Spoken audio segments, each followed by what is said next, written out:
আমার বিধানসভা এরিয়ার মধ্যে পড়ে, এদের সংগঠন রয়েছে, এদের ভোট রয়েছে। আমাদেরকে ভোটের সময় আমাদেরকে এরা ভোটে নির্বাচিত করেছিল, যথেষ্ট পরিশ্রম দিয়েছিল, আমি আজকে নির্বাচিত।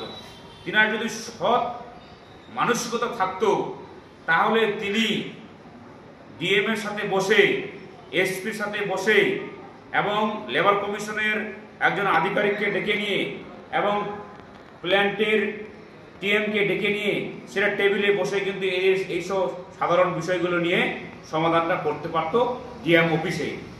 কিন্তু সেই মন্ত্রীমশাই সেই দিকটা অবলম্বন না করে তিনি করল কি, তিনি করল একজন নেতাকে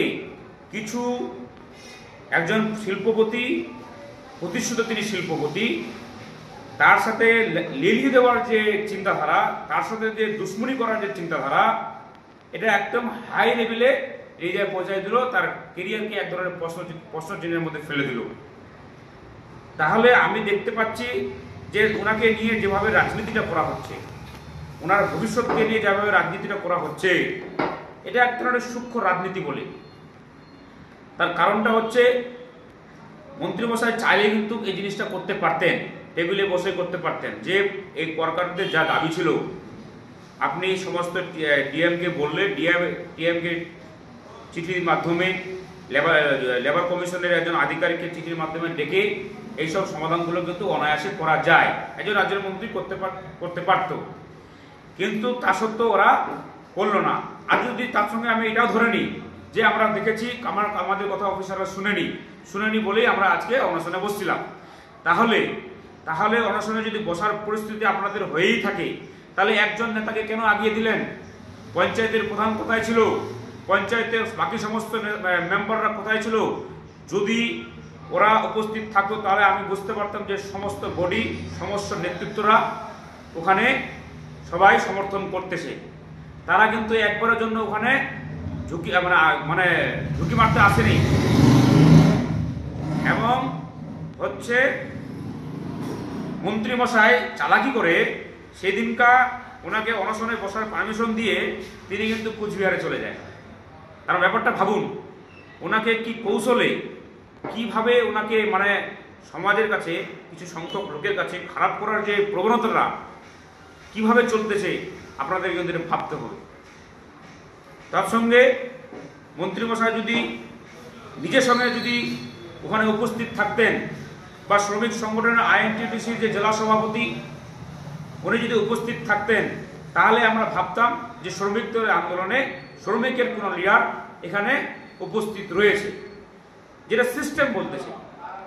বা প্রধানও আসে ওখানে উপস্থিত, একবার আসতে পারতো, মন্ত্রীমশাই নিজে 2 ঘন্টা আসে বসে থাকতে পারতো, যদি ওদের আন্দোলনে একমাত্র রাস্তা ছিল। তাহলে ওরা কেন আসলো না? একজন নেতাকে কেন এগিয়ে দেওয়া হলো? তার মানে ওনাকে খারাপ করার যে কিছু সংখ্যক মানুষের কাছে, ওনার ইমেজকে নষ্ট করার জন্য, ওনাকে এক ধরনের সমাজে কালিমালিপ্ত করার জন্য যে চক্রান্ত চলতেছে, এটাকে বলে কিন্তু সূক্ষ্ম রাজনীতি। যেহেতু আমি এই রাজনৈতিক জীবনে, আমার সংগঠন করতে গিয়ে, সমাজে চলতে গিয়ে আমার চিন্তাশীলতায় আমি কিন্তু বুঝতে পেরেছি। শুধু আমার এটাই বক্তব্য ছিল, যে খেলা মন্ত্রীমশাই খেলতেছেন, আপনারা জানেন যে আমাকে কিছুদিন আগে দল থেকে বহিষ্কার করা হয়েছে। এত দ্রুত কোনো দল, সামান্য একটা কারণে, যেটা ওদের যুক্তি মতে আমি নাকি দল বিরোধী করেছি, আমাকে এত দ্রুত দল থেকে বহিষ্কার করা হয়েছে।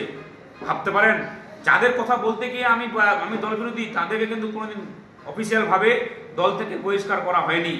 তাহলে রাজনীতিটা কোন জায়গায় হচ্ছে, এটুকু কিন্তু আপনাদের সামনে আমি বললাম।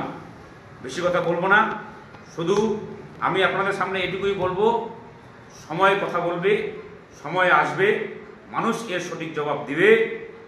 আর আমি যদি বেঁচে থাকি, আমি আপনাদেরকে বলতেছি, এই যারা চক্রান্তকারী, যারা করতেছে ব্লক নেতৃত্বরা, আপনাদের বলছি, আমি যদি আদিম হিংস্র মানবিকতা, আমি যদি একজন কেউ হই, তোমাদের ষড়যন্ত্রের চিতা তুলবই।